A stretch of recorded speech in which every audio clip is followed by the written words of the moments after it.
This Coast to Coast Entertainment Network program is brought to you by Beside Me Bracelets. Our bracelets are handmade for any occasion. Use the promo code Coast to Coast for 15% off. Visit their website at besideme.com. Suzanne's Paparazzi Jewelry. With 24-hour shopping available, use the code 160920 and show her some love, like she showed us. Reaper Apparel Company, a commitment to live your most authentic way every single day. Visit reaperapparelco.com for more information and a look at all of their apparel offerings. And by Good Day Embroidery, your local source for custom embroidery, screen printing, and more. Log on to gooddayembroidery.com for more information.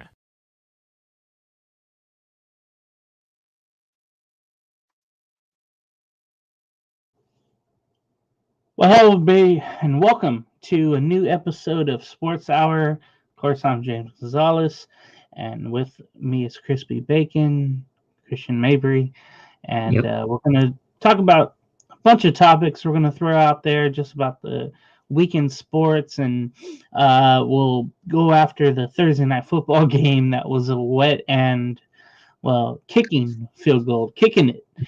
They definitely kicked it in Santa Clara. Usually, Thursdays would be kicking it, but that was a Thursday night game. Yeah.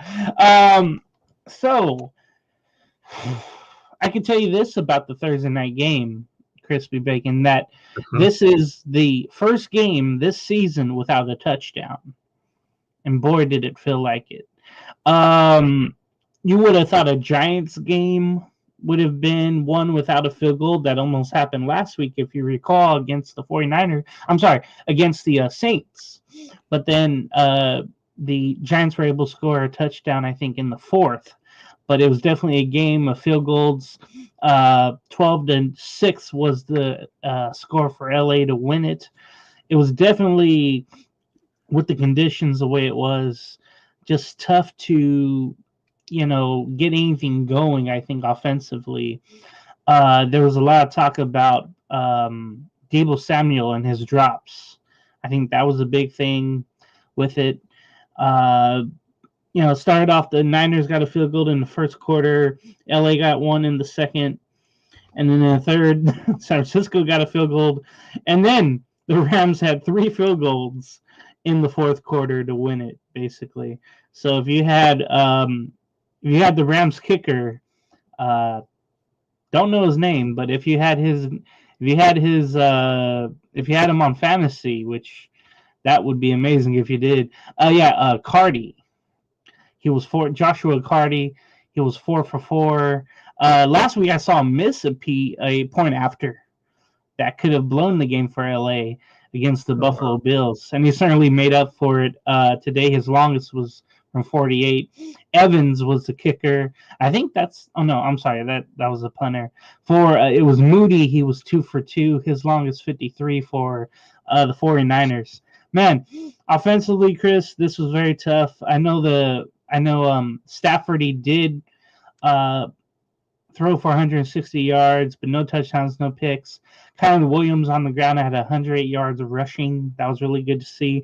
Puka Nacua again led the team in receiving yards with 97 and a 51-yard pass, which I thought the Rams were going to score a touchdown on, but they couldn't get it in the third quarter. For the 49ers, this was a tough game, very, very tough game.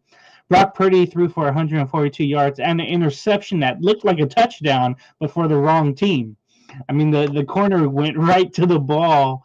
It just looked like it was intended for the corner. With all the injuries, Guriendo had 57 yards rushing.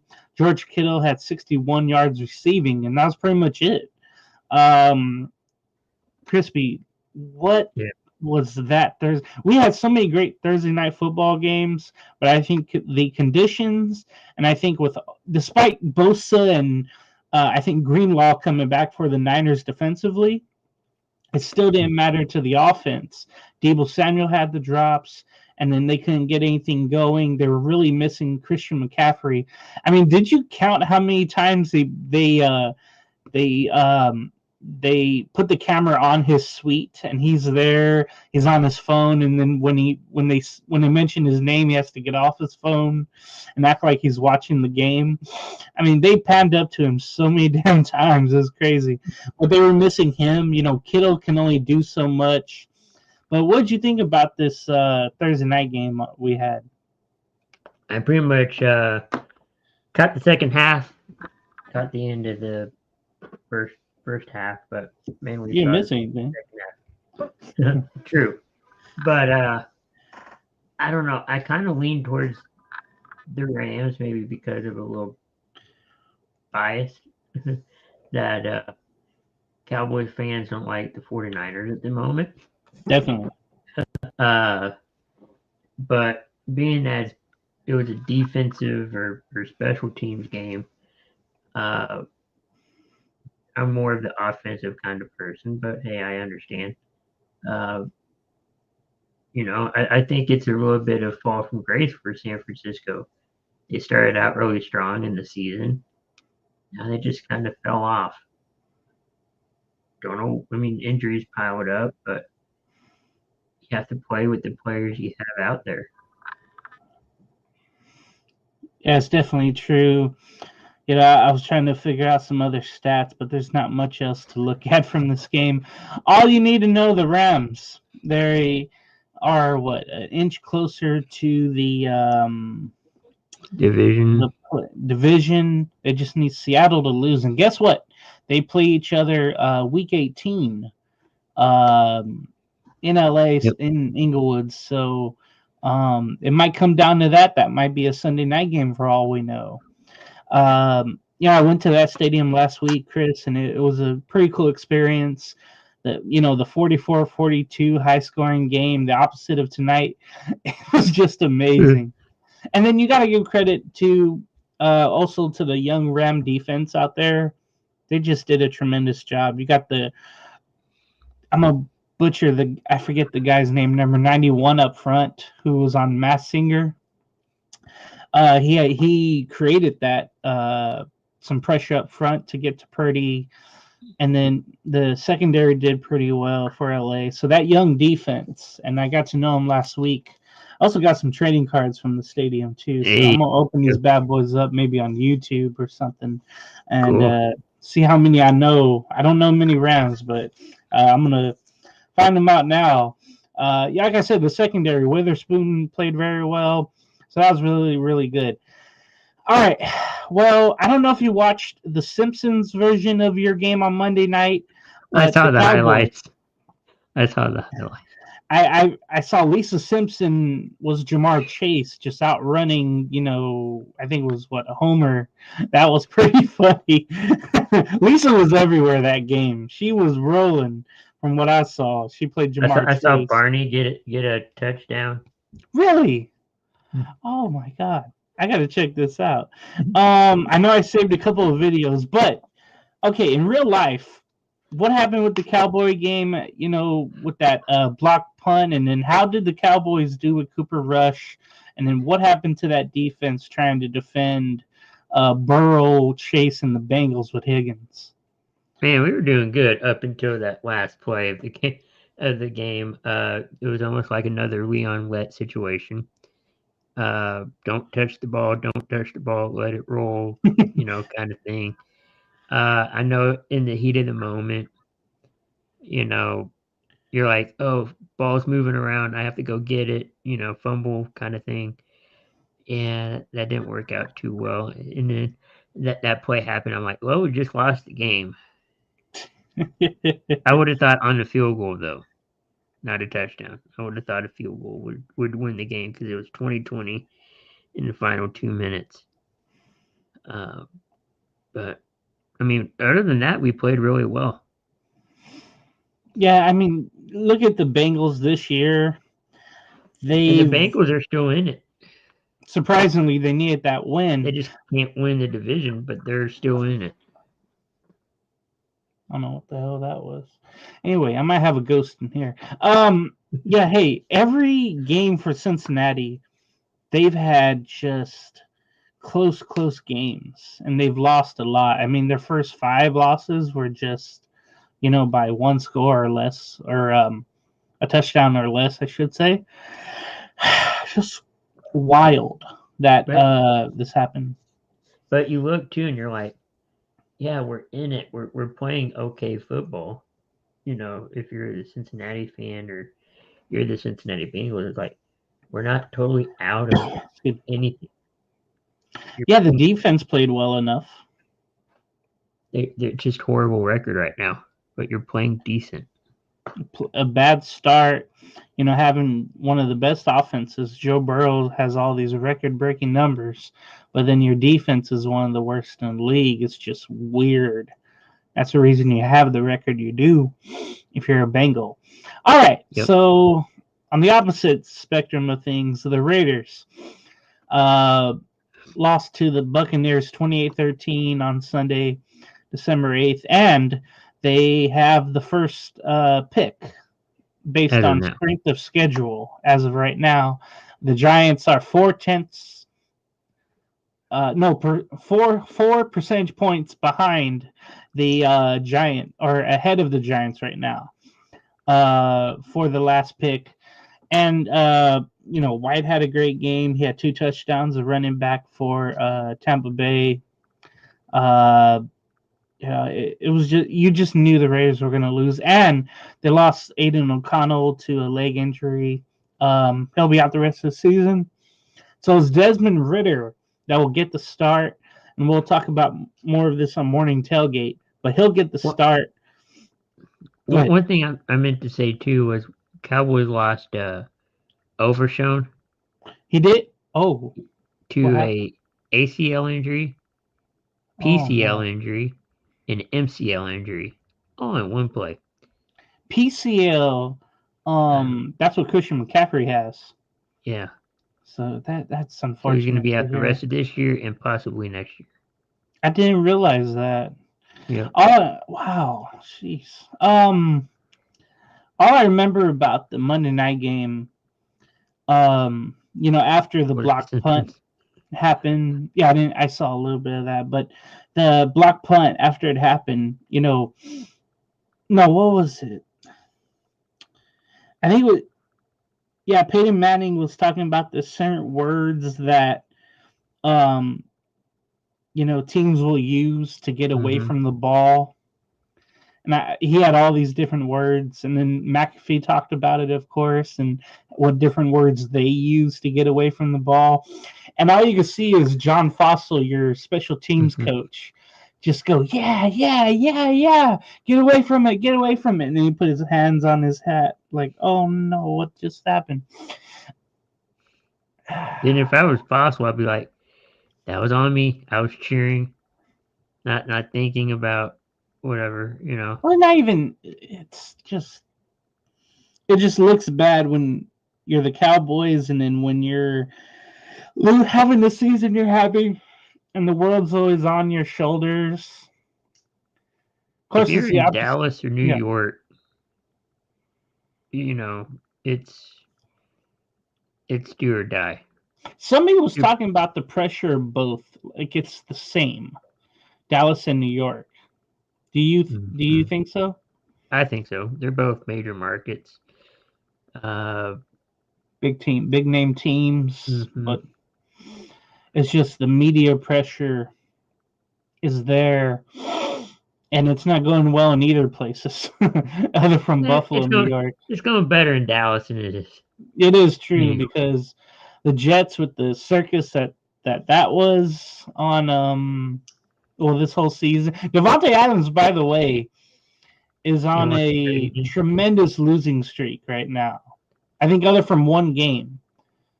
Just one game he's won, it seems like, in so many hopefully I saved it, but there's so many games he's lost with the Raiders and now the Jets that there's a streak going on. Remember, he's lost to the Steelers 2 weeks in a row earlier this year as a Raider, as a Jet. So that just tells you how the season's going for the Jets. And then the Giants are just playing the season out, hoping they can get the first pick. I was looking at their Giants free agency, and they traded Daniel Jones, or they released him, Mm-hmm. and then they have their backups. Every quarterback they have right now will be a free agent. She. Oh yeah. Question is, who do you keep? Because you need a backup. You have to have Drew Lock, and then you have to draft a quarterback, and it's just what Cam Ward, Shadur Sanders. Wasn't there awards today for college? I didn't see it because I was watching it. I read about, or I didn't read about it, but I should have. I should have. Let's see if I can. I'll tell you what. You want to read those off when we do the college football part. All right. Because I didn't watch it because I figured, okay, they're not doing the Heisman yet, right? So I think we're I good don't know with what they were that. doing. I just saw awards. And we'll get to all of the crazy news that's been going on in the college world. Just ridiculous what the hell's going on. A lot of coaching changes, of course, and just madness. Oh yeah. So again, with the Raiders, they lose Aiden O'Connell, the other quarterback. He's out for the remainder of the season. Desmond Ridder will start against his old team, the Falcons, and it's a Monday night doubleheader coming up on Monday. The Raiders are part of it, so I guess they can't flex the game out. I don't know, but at least I get to watch them. Bummer. But linebacker, maybe they can get me to sleep. The linebacker, though, the rookie who showed really well in preseason, he's made some plays in the regular season, but Charles Snowden is facing a DUI charge, of course, according to Las Vegas Police Department. So we'll see what happens with that. You got anything else on the NFL? Did you want to touch? No, I think I'm good there. Oh, well, actually, one thing. Yeah, go ahead. Did you hear ahead. what? I think two things. They're trying to work on an 18 game schedule. Oh yes. Not official, but I mean, as far as it's official, but not official. I mean, they're gonna do it, just a matter of when. And then they're gonna play still in Germany, but I think Berlin. Berlin, yeah. I At thought the they already Olympic. did. They Oh, do, maybe but it's a different location. Right? they played in Munich. That's right. Wasn't that the Oh God, that was like the last games, right? It was in Germany, and then last year was Dolphins and Chiefs. I believe so. Yeah, because that was a really good game with really good teams, but it was over there, so that was pretty weird. And then they ended up meeting in the postseason anyway. So everything would have to go up with the 18 game schedule, 19 weeks. That would just be crazy. Or you could do. Oh, 2 buys, right? I was gonna say you could do 2 buys. You can make it a 20-week season, 18 games. Yeah, it would be 20 weeks and 2 buys. Damn, see. But you can if I was working the schedule, I'd work 1 universal buy, meaning every team play. Huh? Every team would be on a buy. Yeah, and then one you would have, certain teams on the buy. I see. What would you do for that week? Just put all the college games Saturday and Sunday? I don't know. That would think about that. You have to have something for that Sunday, and I would just put the best college games on Sunday, whatever week that is that you would do that. That would be something. To have that would feel like like what we had in 9/11. Remember where they had to stop the whole week coming up because it happened on Tuesday, but they had to come back the following Sunday. So it'd feel like that, but yeah, I don't know. All right, let's switch over to baseball, MLB, because it's going crazy right now, right? Juan Soto signed the deal with the New York Mets on late Sunday night. I was at the Clipper game, and I was like, wait, is this true? How much did he get? $765 million for a guy who doesn't pitch. That means Shohei should have more money than Juan Soto, right? Right. So he did hit 288, 41 home runs with the Yankees, and I thought he was going to stay, but that did not happen. It's pretty much a 15-year deal, but after 5, he'll get the option at 31 years old to either opt out or the Mets can opt him back in.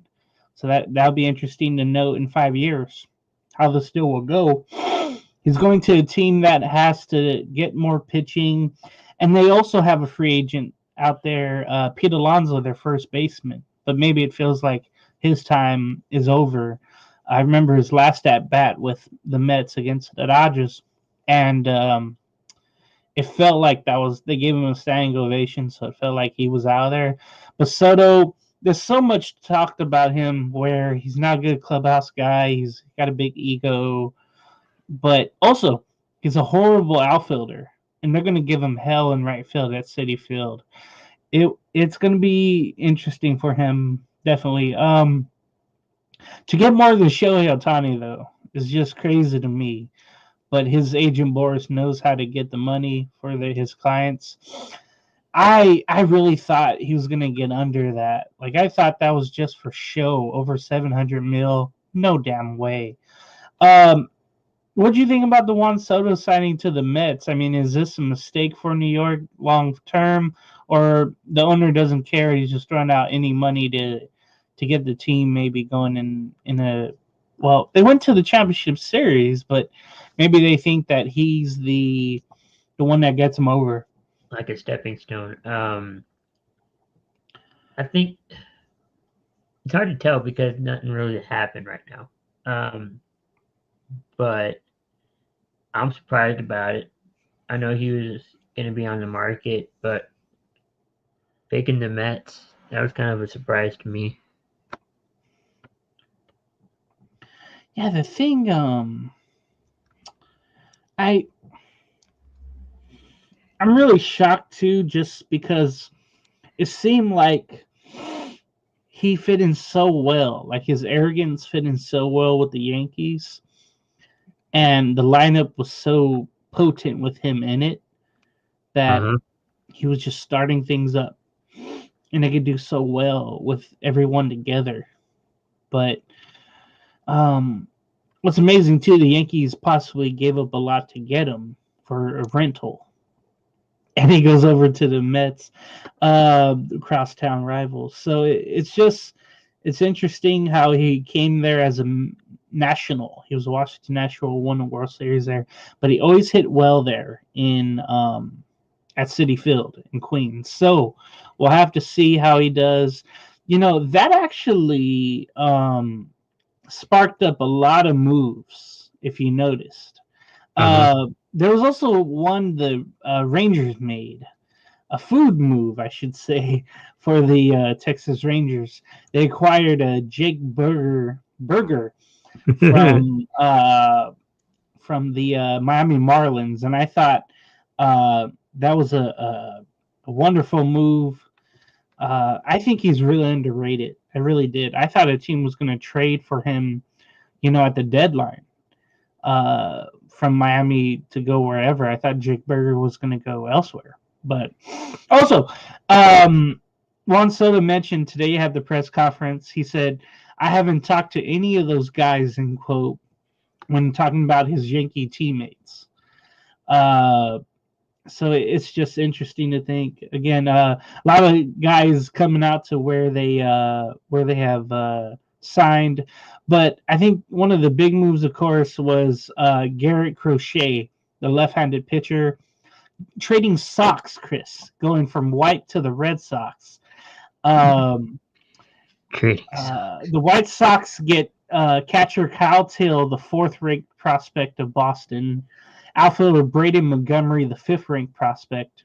Infielder Chase Meteroth, number 11 prospect, and then one pitcher out of this right-hander, Wickman Gonzalez, number 14, ranked in the Red Sox farm system.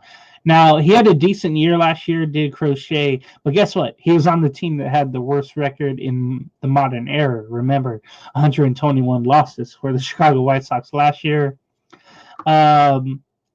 It seems like a big risk. He only has one more season left on his deal. He did strike out 209 batters. He put up a 3.59 ERA. He had a career high 146 innings pitched. The White Sox moved him to the rotation, and that was a big risk considering that he had his recent Tommy John surgery, and the last game he started was at the University of Tennessee. So the Red Sox are doing this, but it's only a one-year deal, and then you might have given up a lot, and I wonder what else the Red Sox will do in this case for the rest of the offseason. It seems like Boston isn't really spending on anything like they used to. But they are the White Sox. Let me talk about them real quick because it seems like the last 3 years they've been gaining a bunch of prospects from other teams. They did it with the Angels trade, and now they've done it with Boston, getting 4 prospects. And we have, of course, Callum McClurg here mentioning one of the Red Sox prospects going over to the White Sox prospect, the infielder Chase Medroth. He is a University of San Diego alum, so we'll keep our eyes on him, and we'll see how he does there in the minors if he can make it up.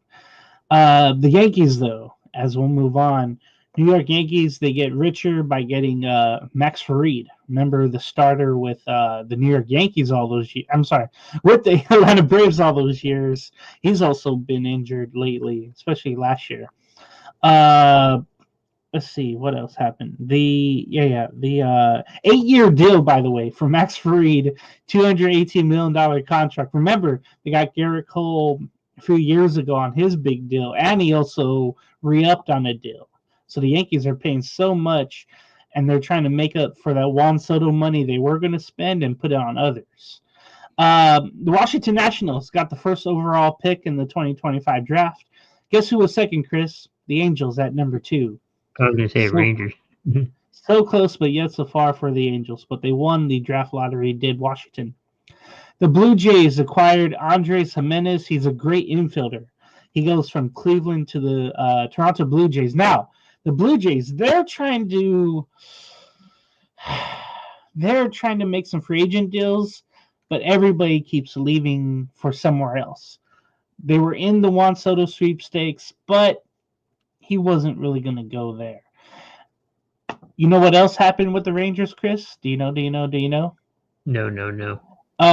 They also re-signed Nathan Eovaldi to a 3-year, $75 million deal. The starting pitcher, finds a good home. He's been bouncing around. He's a former Red Sox, Marlin, Dodger, to name a few places. Some other rumors out there. Nolan Arenado, the third baseman now for the Cardinals, he'd be willing to accept a trade to winning teams. So this would be, and probably move to first base, to the Dodgers, to the Padres, to the Phillies, to the Mets, Red Sox. But he said winning teams, right? And he said to the Angels. They're not a winning team, but they're trying to get there. He did grow up in Orange County, but yeah. So Nolan Arenado supposedly is out there to be traded. There were a few others that might happen. This is a fun time of year, definitely. And then the Astros, somehow, some way, they're open to trading Kyle Tucker or Framber Valdez, their right fielder and one of their starters, like their 2 best players, other from Altuve. And it's just crazy to think that the Astros would do this, but it might happen. Shohei Ohtani probably won't, though. He's unlikely to be ready to pitch for the Dodgers opening series in Japan. Again, they're starting in Asia again. Remember, he started in South Korea last year against the Padres. Not much else has happened. Anything you wanted to talk about MLB wise? Any moves you can see happening? No, I mean, I don't have any other move that could happen, but free agency is starting to pick up. So, Yeah, it's a lot of fun. You never know what can happen, but it's just a lot of good time. Oh, we have Callum Mhm. McClurg here on Sports Hour. Callum, I mentioned the Garrett Crochet trade, and I watched him live. It was the last week of the season against San Diego, or the week before, I should say. And he added this one pitch. I was trying to remember what it was, but it really worked out for him against the Padre lineup. And it's such a big risk to make this trade if you're the Red Sox, but in a market like that, you have to do something. But I just wonder, with the Crochet move, do you think the Red Sox are done, or are they going to go after some other free agents? What do you think about that? No, I kind of feel like they're not done yet. I think that they're going to have to try to keep up with the Yanks. I think that's always been the thing in the American League East is you're always playing to somehow, some way stay close to the Yankees. And that is still even the case now. I know that they just lost Juan Soto. I'll have more about that on Press Row in about an hour plus here at 10 o'clock Pacific time on here on C2C for more like the business standpoint. But regardless, the Yankees, though, are being smart about this.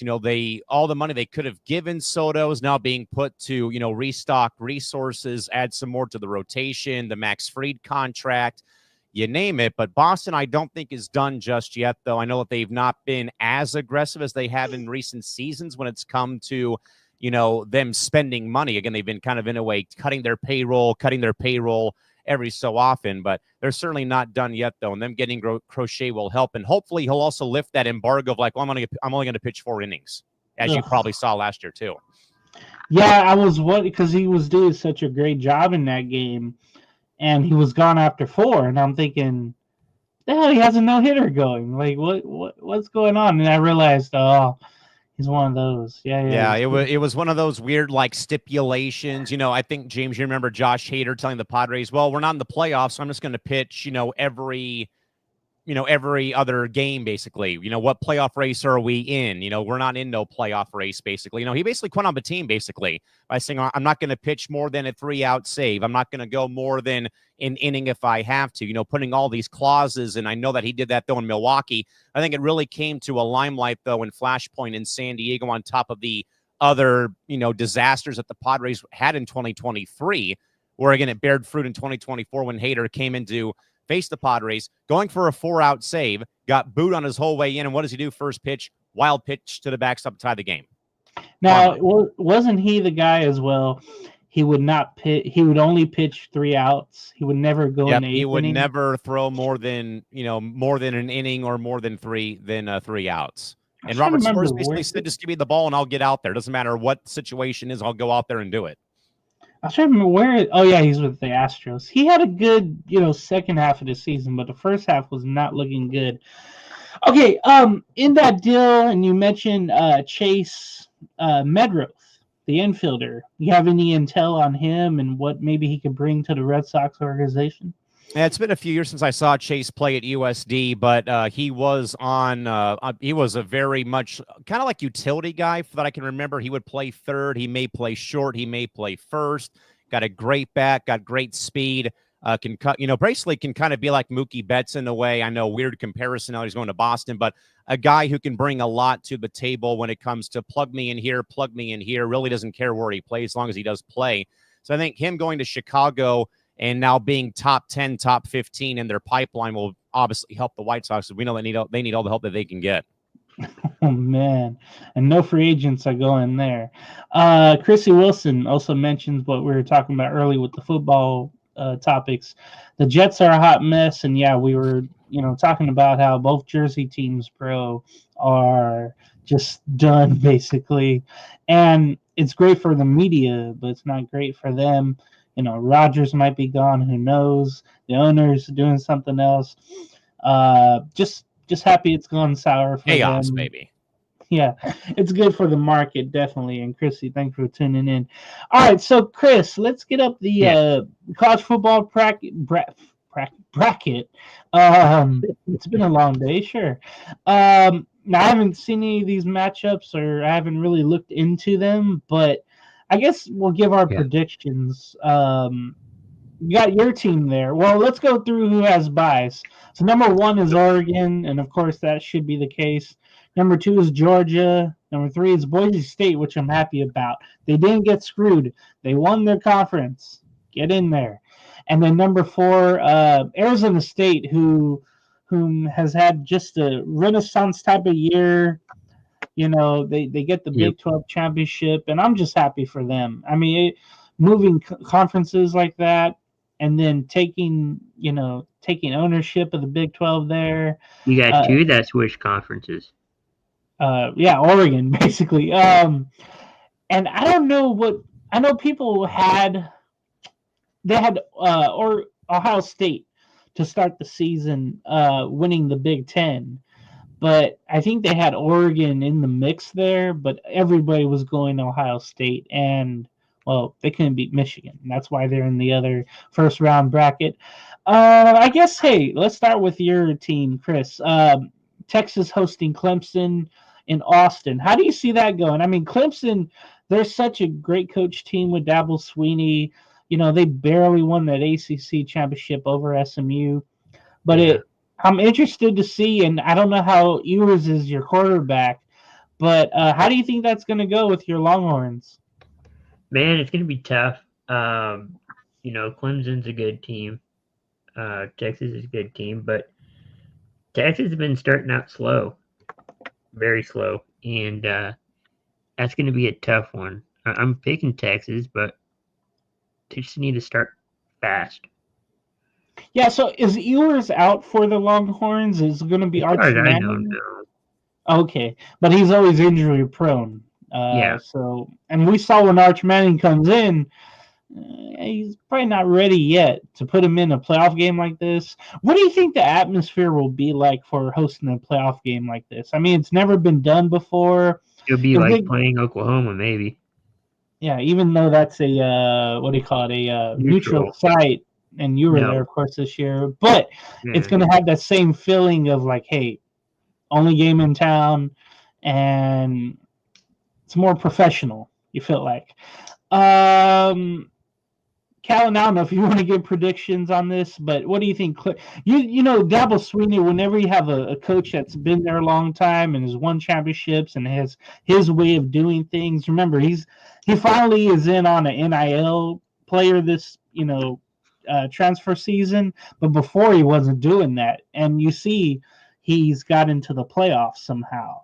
But you think a coach like that will have an impact on a game like this going into a hostile playoff territory like in Austin, Texas? Yeah, I really don't know, James, if that sort of thing really wins or loses games. I mean, it probably does, but I'm more interested to see if this format actually works. Again, you guys know very well that I'm, the biggest anti-realignment, Yeah. anti-football, American football person out there. And I, really hate to be that way, but I just have been that way for nearly a decade already since the NFL left my market, and even college football. I mean, I'll watch plenty of college football. I just won't watch the NFL because that league is not here anymore. But for all the years, though, guys, and I won't give any predictions because I mainly just want to see if this is actually going to work out. With this 12-team tournament, we've been clamoring for so long for expansion of the playoff. Like James said on Monday, though, I don't care about the first 2 games on Saturday when it's, Jackson State playing somebody where I'm like, who cares? It's revenue for the school. They need the revenue. They get a chance to maybe hang a banner up or win a trophy of a game that no one cares about. I just want to see, though, is this the right bracket size? We've gone from a BCS system to a 4-team bracket that, let's be honest, didn't work out very well. That's still being sued by Florida State University and by the Florida State government. Now we've gone to 12 teams. Now we've had all the realignment. If there are feel-good stories, I think ASU has to be the top of the food chain when it comes to feel-good stories. Not just moving conferences, guys. How about being picked 16th out of 16 in the Big 10/16 of the whatever they call the conference, and they win the damn thing. Oregon winning the Big 10 this year. I should say that Arizona State winning the Big 12, but that is still. Is it really a Big 12? It's like a Big 16, Big 18, Big 20. Oregon, feel-good story. Boise State, the little small Mountain West conference, is finally getting, postseason love. SMU, what they have been through in that football program for so long. The death penalty, the 30 for 30, Eric Dickerson being their main star, but because they had their own, NIL problems or money problems back in the day. So those are, I think, three really good, feel-good stories. Oregon winning the Big 10. Great feel-good story as well. But then, some of the seasoned veterans, Georgia, Texas, Ohio State, Penn State, again, Notre Dame just joined a conference already. But I'm more intrigued to see, does this format actually work? Because I still think, though, guys, there was some, small little chirping going on. Well, why is Bama not in here? I don't care about 3 losses. Put them in. Notre Dame doesn't deserve to be there, this or that. That's where I still think, guys, that we're a long ways away from that, quote unquote, wash the hands, squeaky clean. Chris agrees, James agrees, the anti-football fan agrees. We're not all going to agree on the proper system. I still think that there's tweaks that have to be done when it comes to the 12-team format. Maybe it goes to 16 teams in a couple of years, maybe 20 teams, or maybe eventually, guys, you just copy the FCS and go to a 32-team bracket. And even then, still, everyone's going to be upset about it. But I'm more intrigued, though. Will this actually work? I'm intrigued, though, to see how the wild card round, first-round games go. Then we get into the nitty-gritty of the Peach Bowl, Sugar, the Rose Bowl, all that good stuff. But my main selling point, though, is going to be, will this format actually work? I think already, though, it may have, but now it's gotten a little bit more, I guess, feisty, maybe a little bit more spicy. We've now had ADs arguing on Twitter amongst each other, pot shots at the committee. Coaches have been more and more vocal. That's where I still think that we're a long ways away from a perfect college football playoff system, because now we're at 12.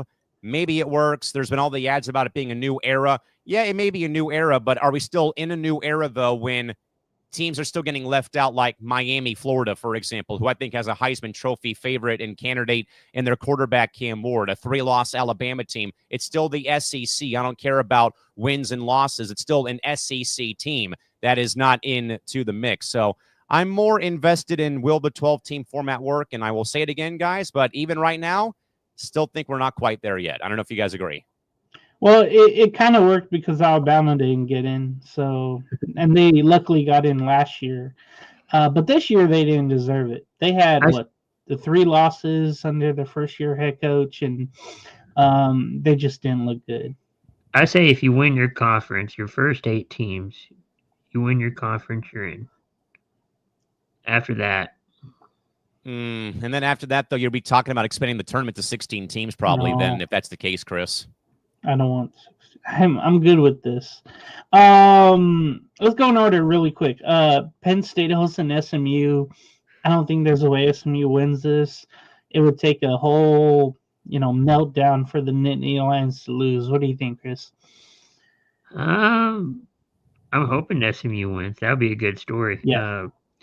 Kind of more of a local team here for me. Not far from SMU. Dallas.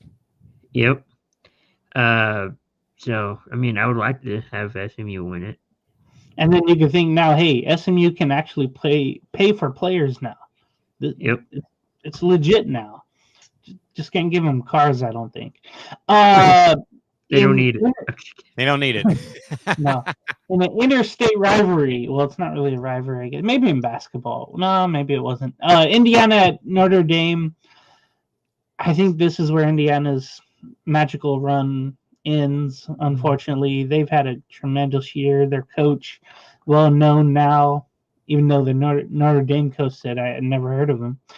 But Indiana's coach won like the coach of the year at the award show the night before the Heisman. Like, come on now. We'll get. Oh wow, I missed a lot. Okay, watching other sports, I guess. But yeah, Notre Dame should win this easily, Chris. I don't see Indiana continuing it, even though I would love for Notre Dame to get upset. Yeah, it'd be a good matchup, I think. It should be fun. Yeah. Why am I like partially concerned that the bottom 2 games of the first round become like some of the other games that we've seen in round one, like Bama trucking Cincinnati, or some of those like feel good stories just getting crushed, like 63-3 or whatever. And then, I could say, hey, I told you so. I told you so. You can expand it all you want, but it's still going to happen. It's almost like in the March Madness where you have, Yeah, a but high that's more seed exciting. playing a low seed, and you just know eventually they can't beat them. There's no way. And there's talk of them expanding that tournament field. And No. I'm all for it. Oh. Yeah, it's already worse when you added 68 teams instead of 64. Yeah, I don't even 72 watch is the fine. first four. I don't even watch the first four. Number 8 versus number 9. Ohio State hosting Tennessee. I hope the Vols win, but Ohio State, I know they feel I'm embarrassed. thinking Ohio. Yeah, Day feels embarrassed about the way, the flag was planted on his field and him just standing there doing nothing. He's got to win this or else You're fired. Fire him, maybe. I don't know. You're But when you fired. lose 4 straight to Michigan, that takes a toll. I mean, James, that goes to my point I always bring up, though, about college football, is that if you're not beating the rival university, like Michigan beating Ohio State 4 years in a row, the alums get ticked off, the donors get ticked off, fans get ticked off, and that's when you see buyouts, you see firings happen, because we don't care about the rest of the schedule. You better beat that other school or you're going to be fired. Simple as that. And Texas Michigan beats treated Oklahoma. Tennessee, Alabama beats Auburn, or vice versa. You're not winning those games. It doesn't matter your success. If you're not beating the rival, no one cares. and Michigan went in there and they acted just like it was their national championship. Yeah. That was amazing about that. The only penalties were fines to the school. Simple as that. 150,000? 100K. 100K, that's what it was. Go out and play. Seems like I'll increase the money. I mean, they're going to just do it again. Chris, you have the list of the college football awards, and we just found out, of course, that the coach of the year was the coach with Indiana. I forget his name. But let me get him up there. It was They have a bunch of awards for Travis Hunter. Yeah, Kurt Signetti had award. Oh, there it is. Brandon's got Oregon and Notre Cam Dame Ward for the title. won the Davio.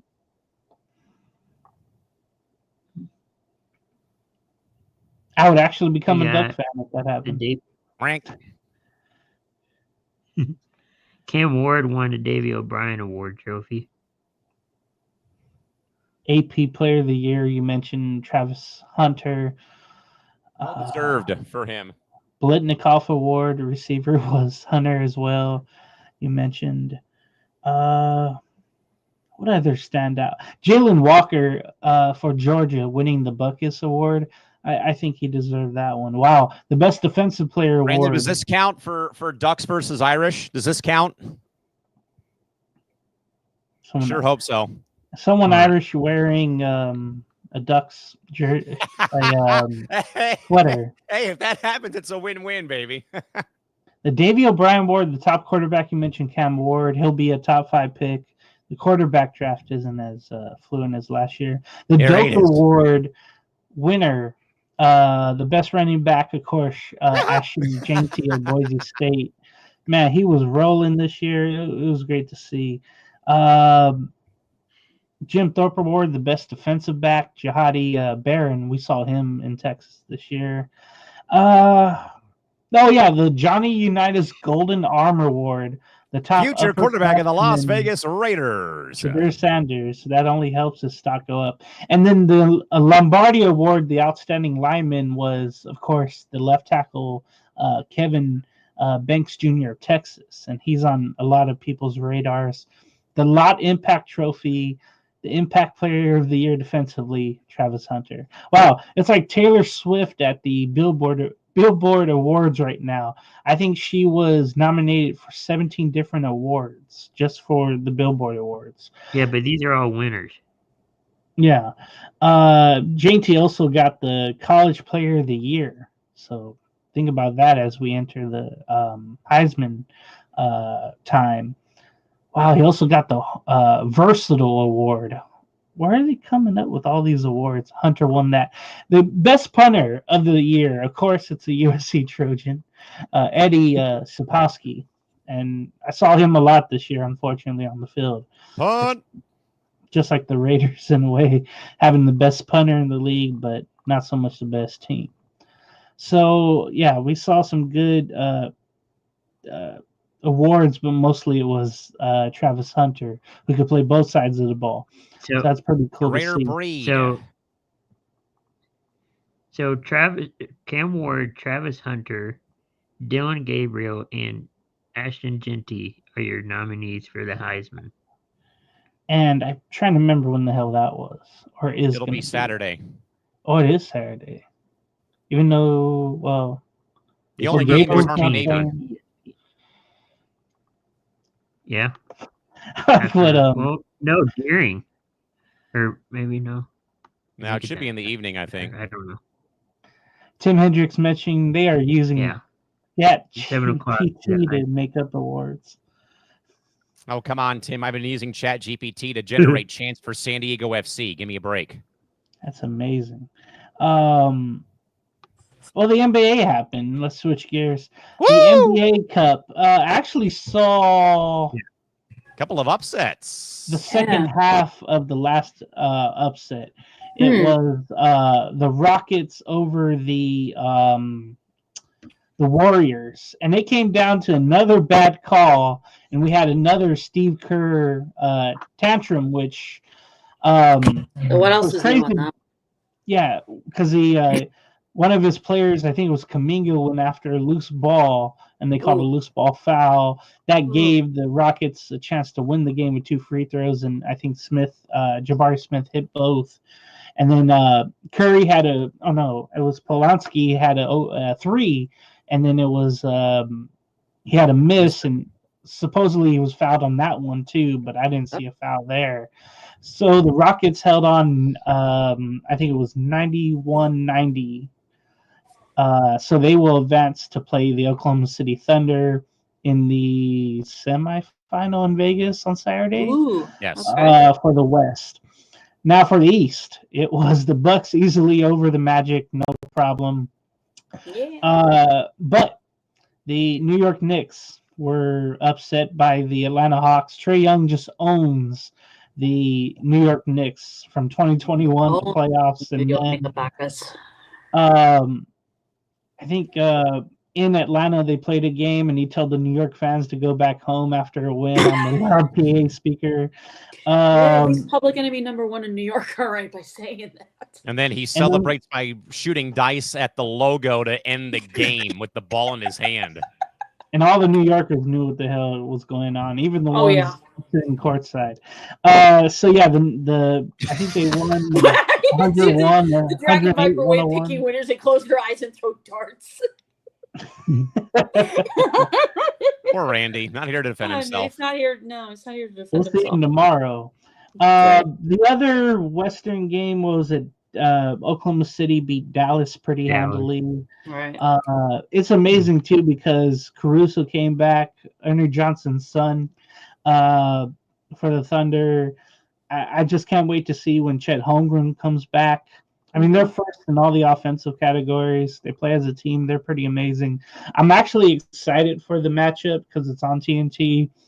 I think Stephen A. Smith and Kenny Smith are going to have a free throw competition as well. So I'm definitely going to be watching that in Vegas. That should be interesting. That's for sure. Oh, my goodness. And we'll find out how much money Charles Barkley has lost from the days in Las Vegas at the blackjack people. Back when he was gambling way back when. Yeah, I remember those stories. He still does. And he's still doing it too. He's even betting on golf and losing money over that one. If everybody saw that the match tournament, that was pretty funny stuff with Blake Griffin and others. But Calvin, what do you think about those last games? And then who do you have with the matchups on Saturday? Who's going to win those? Oh, man, a lot of credit goes out to Orlando. You know, I really think that they deserve some praise again without Wagner and without Paolo still with them recovering from injuries, both of them shredding obliques, which is, you know, something you see a lot in baseball, not really much in basketball. But But it really boiled down, though, to the fact that, Milwaukee got shots to fall at the right time. Orlando, kind of went cold at the very end of the game. It came down to free throws. But, Milwaukee moving on. But again, great effort, though, from the Magic.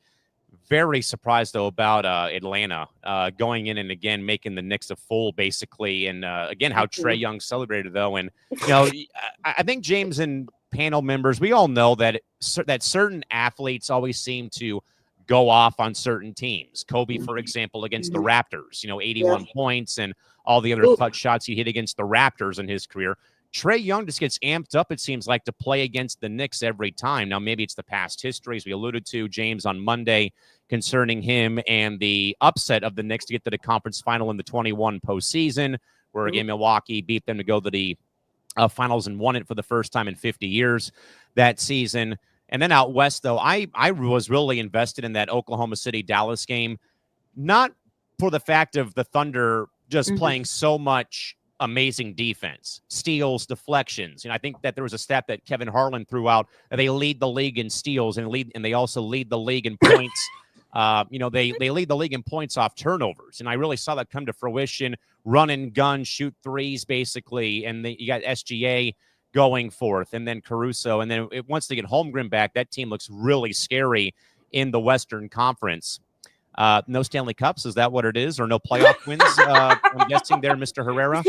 But I will say this, James, and I will say, James, and I think Chris would agree with me. The one thing that drove me nuts watching the Mavericks play that game on against the Thunder, every single time he misses a shot, Luka is barking at the referees. It's like, dude, cut the crap, man. You're not there yet. Stop it, will you? I mean, I really thought that the female referee did not tee him up because he gave her a lot of grief. He did. During a stoppage in play. That was stupid on his part to do that. And I'm like, matter if the ref's a man or a woman. And I'm sitting on the couch like, how has this guy not been teed up? And I absolutely dread the body language. I dread how when he misses a shot, he's, hey, where's the Cole? I got hit, got hit in the nuts. I got hit in the back, this or that. It's like, that's just what's infuriating. I think Luka could be an absolutely great player if he would just cut the crap, though, with barking at the officiating crew with every time he misses a shot. The referees are not why you're missing shots, my man. It's it's more like good defensive rotations that come to the forefront. Adjust your game to the defense. Don't make the Zebras stand there and try to bail you out on every little shot you make, though. And then it just also looked like that Dallas didn't really have a whole lot shooting-wise because Luka was not shooting the ball well. Clay had a bit of a rough night, too, in that game. And Oklahoma City, though, took advantage, though. And James, I think you might remember I said I loved how the Clippers were playing defense without Kawhi being injured and how they were holding things together, though. That Oklahoma City defense, man, I don't know what Mark Dowland is doing down there, but that might be that is a very amazing blueprint. Again, like I said, though, I've not seen a team every other possession, it seems like, deflecting a pass, essentially, turning all the mistakes that they get and turning those into points. Now, I would like to see them maybe cut down on the three-point attempts. Tim, I agree, though, about marquee players rarely get teed up. But, again, I think that's what is holding Dallas back, though, is that Luka is letting the referees get up here. Not his shot selection, not the opposing team. It's all about the three others who are there in striped shirts calling fouls or not calling fouls in his mind, though. Now, maybe it's like, well, he's from, Slovenia, and he can get away with, barking at them in his language. I don't care. It's all up here. Right. Get the refs out of your head. Shoot the ball, play better. They're not the reason why you're missing shots. But Oklahoma City, though, playing Houston, maybe the Warriors got hosed, though. I think, James, we hit 3 of our 4 picks for the quarters, minus the Knicks losing to Atlanta. So I think that we're in pretty good shape on C2C at night. But going into the semifinals, I mean, I'd love to see Atlanta keep this rolling, but I just think that they have a little bit more at their disposal away from, Atlanta having Trae Young and a bunch of bodies around him. And then out west, that's going to be a grudge match between Oklahoma City and playing Houston. Good to also see like a divisional matchup in a way, too. OKC playing Houston. I still like the Thunder. I think they just have a little bit more on their side. And again, if they keep playing defense, whether they were playing defense against the Mavericks, Houston's in a world of trouble. You know, all I can think about in both semifinal matchups, we're going to have some skirmishes in both games. I mean, Oh, baby, get that popcorn ready. Let's go. Down.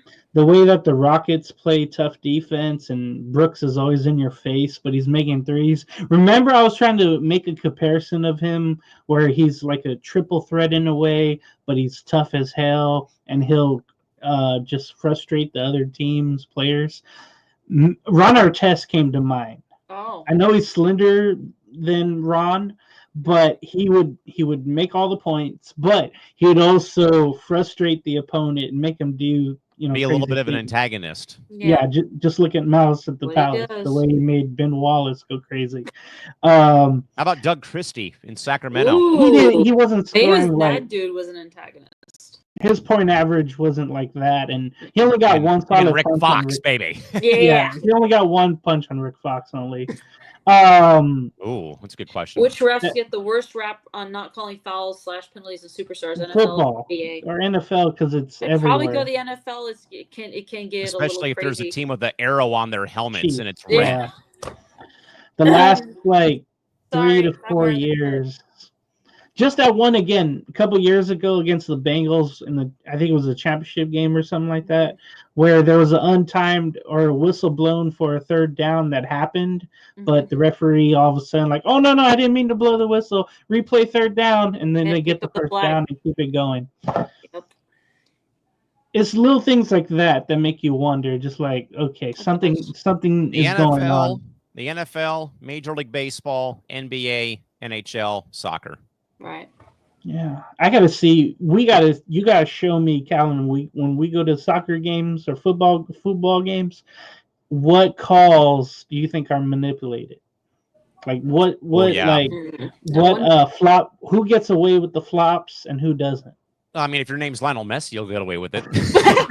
You get a penalty kick to win it. No, I mean, honestly, it's not necessarily. Believe it or not, but I mean, in my perspective, you know, college soccer, my time in indoor soccer, even in professional soccer outdoors, it's really more like the offside plays are always ones that get more scrutiny, probably than a slide tackle here that results in a yellow card, maybe, but about.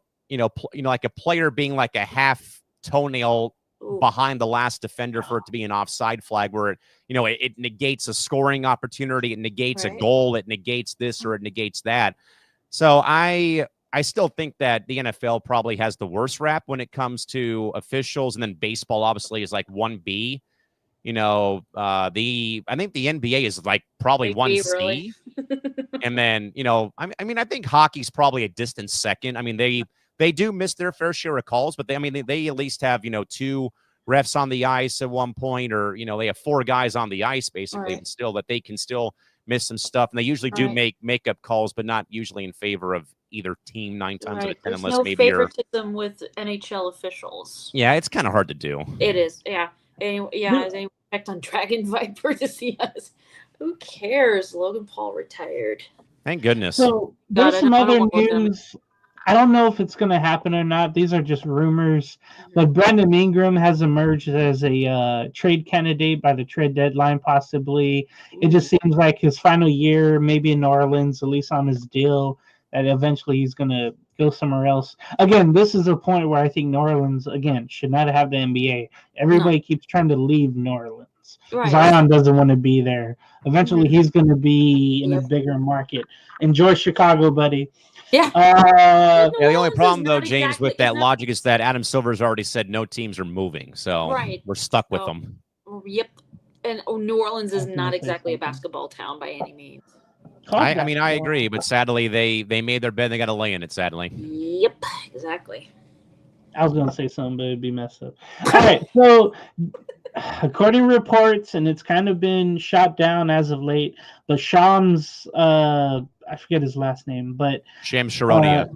Charania, thank you. Shams Charania mentioned Jimmy Butler might be a trade target, but then his agent came out and mentioned, he's not open to destinations like Miami and Houston. Would you imagine him on Houston? No. That'd be even more of a why do I feel like that would just like bring that whole team down in a way? Yeah, Him probably and would. I Brooke mean, fighting but, for yeah. everything. That'd be amazing. Dallas and the Warriors would be some destinations for him, but I don't know if that would happen. No, Big B, we cannot trade Dragon Viper. What are we gonna get? Are we gonna trade What Randy are we gonna Cock for get in Joel return Myers for him? from FanDuel Ooh. Sports New Orleans? Come on now. I'll take Joe Myers. Oh. That guy's been in a lot of movies, by the way. Oh.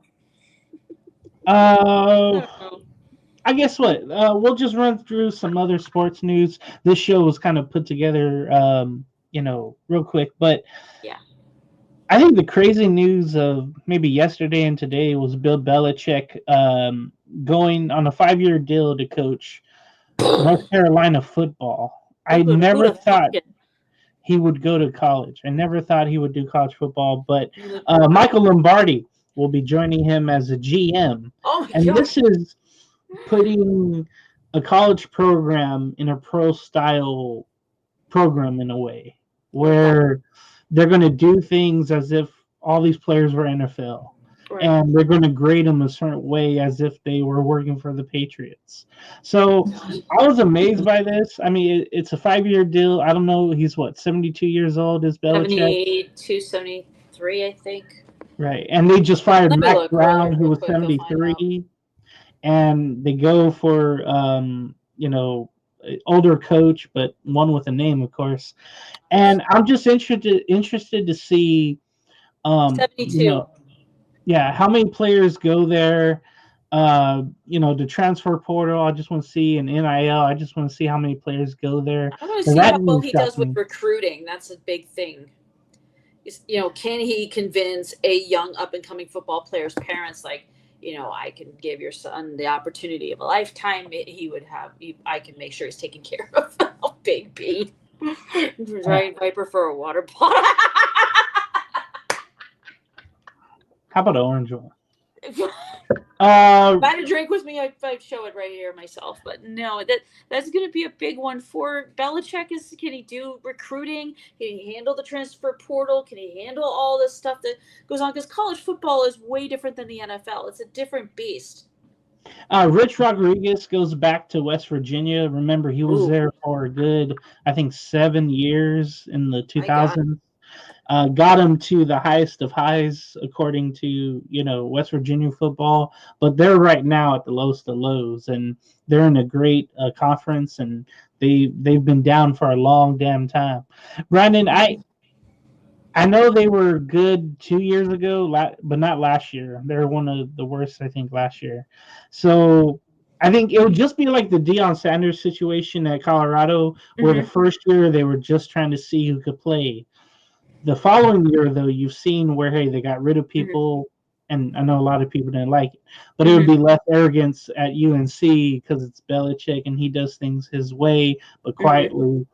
So I just want to see the first year, and if it doesn't kill him enough, maybe they'll have a better second year. But I don't expect it to be a 1-year turnaround. No. I don't think anything is like that in college football, at least. I think it takes years to do that. Everything takes time. Yeah. That really shocked me there. Callan, I wanted to talk to you about this because I read a report in the Juan Soto, dealings that were going on, or the negotiations, right? I read this and it just really shocked me, but the Yankees wouldn't budge, including a suite at Yankee Stadium in Juan Soto's contract. Oh, jeez. Especially because Aaron Judge and Derek Jeter pay for theirs. So Steve Cohen, the Mets owner, included one at Citi Field in Soto's new Mets contract. Oh, jeez. For some reason, I thought to myself, how much does this happen with players asking for suites? And I wondered, do they get them or do they not get them, depending on what sport? But it's just funny how it came down to basically that and then $5 million more, I believe, on the contract. But I wanted to get your thoughts on that. Yeah, and again, I'll have more about the Juan Soto signing in on Press Row in about 20 minutes here, coming up at the top of the hour here on C2C. So you're encouraged to hang out and stick around for my program coming up at the top of the hour. But James, it's like we said, though, on Monday, was that, from people that I know that are inside the Padre organization, just for example, and then sources of mine who work in local media with radio and television, the word C came to the forefront every time that these sources were talked to. That word was Juan Soto was a cancer. He was the guy bringing the Padres down in 2023. Again, I don't want to hear any, malarkey. I would have kept Soto over Machado. I would have done this. Again, you really want a guy who's only in it for himself and the money more than a team player like a Machado or a Tatis, for example. So let's just say that right now. Usually, from what I can recall, from what I can remember, doesn't really happen. There was a story that came out that I believe Connor Bedard went back to his hometown with the Blackhawks and had to pay out of his pocket to get X amount of tickets for his friends and family to come to a game on the road, which, again, usually you get like maybe a couple of comps or freebies, but not 10, 15, 20, 25, or 30, tickets, you have to pay out of your pocket. So he sadly had to do that. But at the end of the day, though, I just really think, James, that,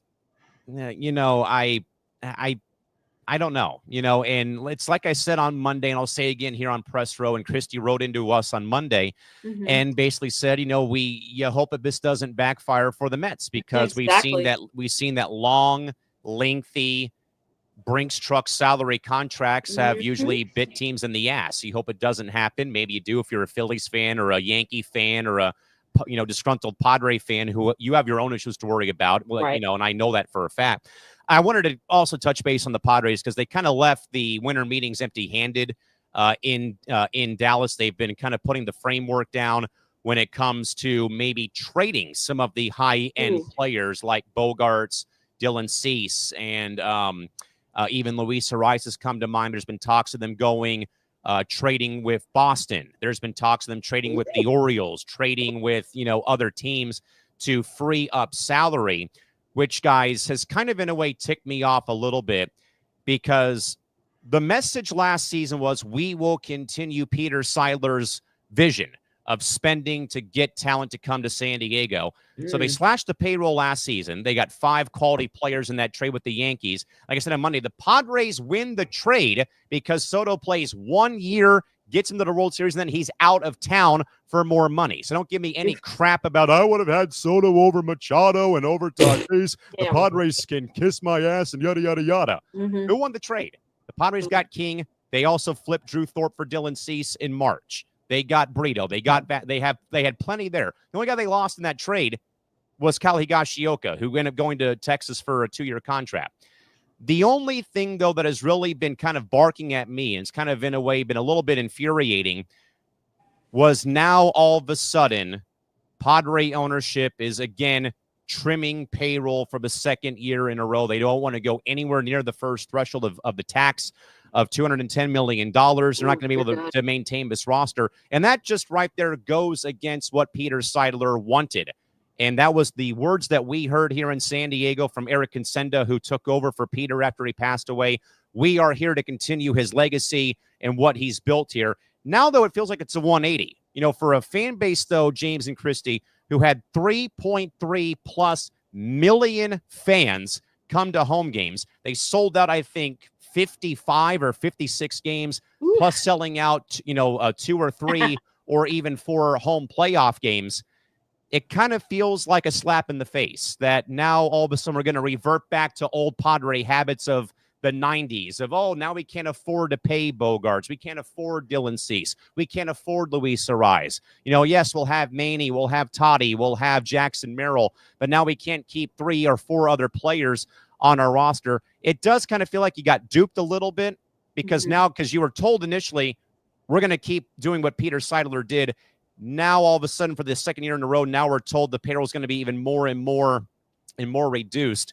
Where A.J. Preller's kind of in a way for the second year in a row, guys, he's handcuffed due to the fact of now there's not much wiggle room for him to really negotiate. Now, yes, you can blame past mistakes by the ownership group, but like I said though on Monday, and I'll say again on Press Row, I would rather there be an owner like Seidler and like the Mets take the gamble. Yeah. Will it pay off? Probably not. Roll the I'd dice. rather, though, see someone be aggressive and go that route of Seidler and of Steve Cohen. Money is one thing, I get it, but I'd rather, though, because I've seen so much bad Padre baseball in my 30 years on this planet, I'd rather see San Diego go all in like they did in 2024, like they did in 2022, like they did in 2020, when they were aggressive during those playoff seasons. There's a chance if the Padres make the playoffs next year, it'll be the first time since 2005, 2006 that they make back-to-back playoff appearances. And if that goes on again, it'll be the first time ever they've gone 3 years in a row to the postseason. None of this, playoffs one year, dismal year, playoffs again, this repeating cycle. So mainly my main problem I have, though, is AJ Preller's been backed into a corner. I know he's a genius stone. He's a Houdini who can, get himself out of a straitjacket. But now it's like 2 years in a row, though, you've been handcuffed, shackled, and chained, to the wall where you can't do really a lot. And now you may have to unload trade chips. You have to unload Arise, maybe $14 million arbitration deal. Maybe you have to unload Cease. Maybe you try to deal away Bogarts, but no team's taking on the salary. And it just really feels like it's a little bit of a collective letdown I felt over the past couple of days and stuff. But it's more about the ownership situation now is all of a sudden like reversing course. And it's very unsettling because we as fans have just done so much to get behind the Padres. This is the first time really in my life that they have been a perennial contender. And I agree, though, about what Kenny Rogers saying, God bless his soul, him advertising for Verona Casino way back in the 90s about you got to know when to hold and fold them. And I agree, Brandon, and that does come to the limelight. But at the end of the day, though, I really hope that, they're able to do something when it comes to, maybe Sasaki comes here. Maybe they do, in fact, can swing a deal for Flaherty or Buehler or top of the line starting pitcher because Joe Musgrove is done for the year with Tommy John surgery. He suffered that during the game 2 of the wild card round against Atlanta. Not having him probably was a factor why the Pods got beat by the Dodgers, plus the offense going into hibernation in games 3 and 4 or games 4 and 5 of the DS. But at the end of the day, though, I think you have to stay aggressive. You have to do something, and maybe, and Preller, I think, guys, is a whiz kid when it comes to getting creative. Now, it may be at the cost of like a Cease or an Arise, but if you can somehow parlay that into getting, maybe a prospect or established players, that would probably maybe remedy some of our concerns here. But it's more of like ownership now is all of a sudden not budging. And it's starting to kind of, in a way, feel like the 90s all over again a little bit. Oh, boy. When we dealt away Joe Carter, Gary Sheffield, and Fred McGriff of like, oh, great, here we go again. And now we're going to be stuck in, old Padre ways again once more in 2025. All right, so 2 things I wanted to bring. Well, Brandon brought up. Neither will happen. Neither will get I don't see it title. happening. No. Neither will. And then about Soto, it was all about the money. As I think it was all about the money. I hold up a penny. It didn't matter. Juan Soto could go play for. I think somebody mentioned Ukraine, and he would go there for that type of money.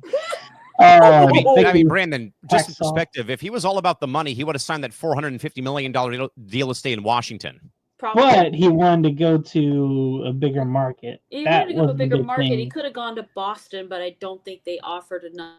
Never interested in going there. Convince him to come to Fenway. So yeah, he's like, give me more of this. 2 other stories. There is unfortunately news about Randy Moss having liver cancer and battling through that. He had recently stepped away from his ESPN job. I think he does Sunday NFL Countdown. Yeah, he does. And then this is a story for you too, and I'll start with Christy here. I knew this was going to happen, but Time voted for their Athlete of the Year, and it was Caitlin Clark. So, Christy, did they get it right? And what did you think about the choice? Well, I think it was the right choice because she definitely had an impact on the WNBA in ways that other athletes probably wouldn't have been able to. So, but I think it was definitely a good choice on Time's part. But the interview kind of left me going, "What?" And I don't feel like I should get into details on what she said. I saw something about that. Yeah, it's kind of pissed off a lot of It people. felt forced. It felt forced. Like she was. I'm like, wait, did you give this interview with a gun to your head? What's going on here? Just. It's terrible. It is. Callan, despite all that, did they get it right with the athlete of the year? I don't even know who last year. No, I think they did for the fact of what Caitlin Clark did to really, I think, put the WNBA on the map this year. You know, here we are going into a year with expansion with the Golden State Valkyries joining the league in 2025. They had their expansion draft about a week or so ago on ESPN. And I mean, you know what? We could say that the interview was forced.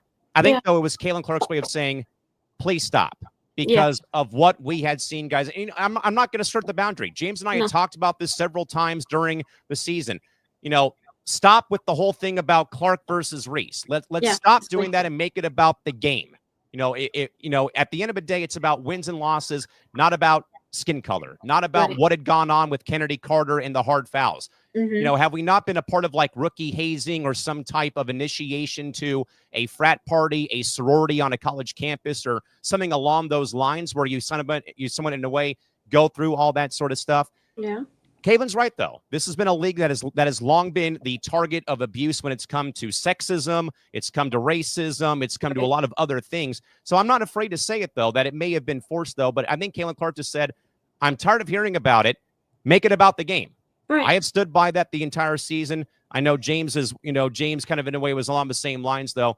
But I think that's the only way that you can go about it is that, I'm tired of hearing Angel Reese, Kennedy Carter, Dejanay Carrington getting death threats in their emails to their agents because, white fans or Caitlin Clark fans jumping down their throats for a basketball play. Don't give me any of the stuff about it being about off the court issues. That is a basketball play happening. If that happens to LeBron James, why is there no death threats against the player that does that to him? Why is there this damn stupid ass double standard when it comes to women's sports always gets this sort of coverage about, oh my goodness, hard foul on Caitlin Clark. It's front page of the New York Times. Right. It's absolutely stupid and ridiculous. It's on air. It's the top topic of like every podcast and every. And it's usually by people who don't know that don't know women's sports like I do or Christy does or James does. It's people who don't put me in that. Don't put me. Well, it's people that hide behind fake credentials who think they can talk about sports they don't know anything about, like hockey. Right. That would be me. Brandon mentioning Mike Tyson should have won that award. Oh my God. From what I also heard today, Mike Tyson apparently does not remember the fight he had with Jake Paul. Oh dear God. Didn't he have an aneurysm or something on a plane? He had a health scare like before the first fight date was set, 6 months ago. Then I guess something. That was probably why the fight got postponed to November 15th. It was. So Brandon, Randy Moss has liver cancer. That's why. Yeah, that's why he was wearing the dark glasses. He's been out. The yellow in his eyes was a clear indication that there was something going on. Okay, final question for you two. Okay. Your favorite sport, your favorite league. If you're a commissioner for a day, what's one rule change you would make? Chrissy, I'll go with you. Your favorite sport, but one rule change that you don't like or you would want to see. Just one rule, though, if you're given one rule. Well, I'd probably be the commissioner of the NFL and I'd tell Roger Goodell to get the hell out of here. I don't want to look at you anymore. Yeah. Great answer. I'll take the salary. Yeah. Hell yeah. $60 million a year. Sign me up. It's 60. Pay off everything. Pay off my car, renovate my house, But no. NFL. Pay off all the debt, pay off the student loans. Callan, so what about you? MLB, what's one rule or whatever league you want to do? MLS. I want to see MLS. Major League Soccer. Here we go. If there's a rule you would change or put in, this would help me. Honestly, I don't know what really MLS could do. I mean, they are going to 30 teams with my beautiful SDFC flag now behind me blowing in the winds here as I have the ceiling fan on. I know it's December, but it's stuffy in my studio here, and I sweat a lot during the course of programs here, so I keep the fan on for circulation. Right. But about Major League Soccer, I don't really know what they could do, James, because it's the regular version of soccer that everyone knows from Europe and the global game. I think I would probably maybe tweak roster rules when it comes to like designated players, because there's a lot of weird, wonky things, weeble wobble things that do happen in Major League Soccer. Yeah. I don't know if I really can say much about MLS, but I would probably go with the NHL. I'm changing overtime. Right. I've sat through my fair share of overtime games, both as a fan and as an announcer, during the recent changes of it being 3-on-3. And I thoroughly enjoy the format, but it does kind of feel stagnant. It feels very dragged out because of how teams will win the opening draw or face-off and just kind of hold the puck, not really go up ice, and really just try to tire out the other team. So, and I actually think that players were asked about that. I've heard some talks of like maybe a 10-minute overtime, sudden death, 4-on-4, go back to 4-on-4, keep 3-on-3. I think Connor McDavid said he wants continuous overtime in the regular season. No, I don't think you can do continuous OT in the regular season, because then you have teams going on back-to-backs to play the next night. Maybe like but I would like to see a little bit more, not pizzazz, a little more excitement, a little more action, I guess, in regular season hockey OT, because the 3-on-3 feels like it's a lull. A lot of teams really play to go to the shootout and just to kind of, keep the point that they get in the standings. So I don't know if you really can incorporate like a half rink rule where you can't go beyond the red line to change players when you have possession. You can't leave leave the offensive zone, more than once within this or that. I don't know what they really could do. Like you could put like a lacrosse style shot clock or a basketball shot clock to get back across the red line. But there needs to be something done, because a lot of overtime games I've seen, whether it's in my league, in San Diego or in the NHL level, OT just feels like it's a long bore snooze fest. And I would like to see some more juice pumped into it. And again, I don't know what really you can do. Like, I don't know if you can extend make it a 10-minute period, sudden death OT, or if you keep it at 5. I think 3-on-3 is cool, though, because it really does free up a lot of open space. I think that's what the league said about that. They wanted to have more space. But yet, a lot of teams don't really take advantage of the open space to go and score. They usually just enjoy possessing the puck, pass it around, come out of a zone, go back into the zone, go all the way back to the, back into their own zone. So I like to see kind of like a backcourt violation from the NBA brought in, where once you get beyond the red line, you can't go back over the red line, with possession of the puck. Okay, that would be something. I'd probably tinker with I'd probably get rid of ties in the regular season in the NFL, because those are just, you're not winning, but you're not losing either, and it sucks for fans.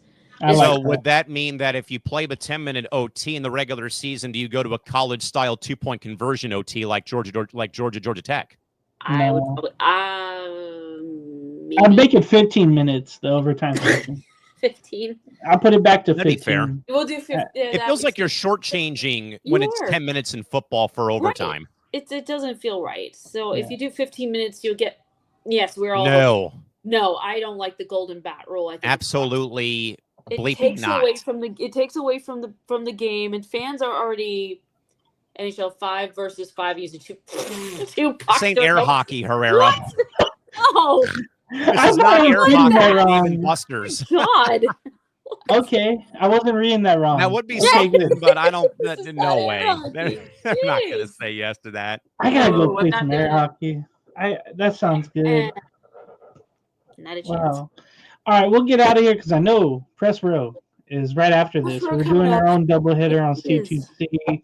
This has been Sports Hour. I thank Chris for joining in when he did, Christy for coming on, and of course, Callum McClurg. You can see him on Press Row right here on Coast to Coast Entertainment Network, like literally right after this. Just get your popcorn ready, use the restroom, whatever you got to do. Get exactly. Get everything else you need to get. Hot chocolate for those who are cold. We will see you next time on the Sports Hour. Entertainment Hours tomorrow, by the way, as well. I got to go write that script while I listen to Press Row. So we'll see you next time. We'll skip final thoughts for whenever. Right. Rock, paper, scissors determines the winner in overtime. Make it challenging with the gloves on. Yeah. That would be cool. Rock, paper, scissors. With the stick in your hand. That'd be cool. I just thought about that. That would be pretty funny, actually. Would be. All right, we'll get out of here. Thank you for watching Sports Hour, whomever did. We'll see you next time. Later, folks.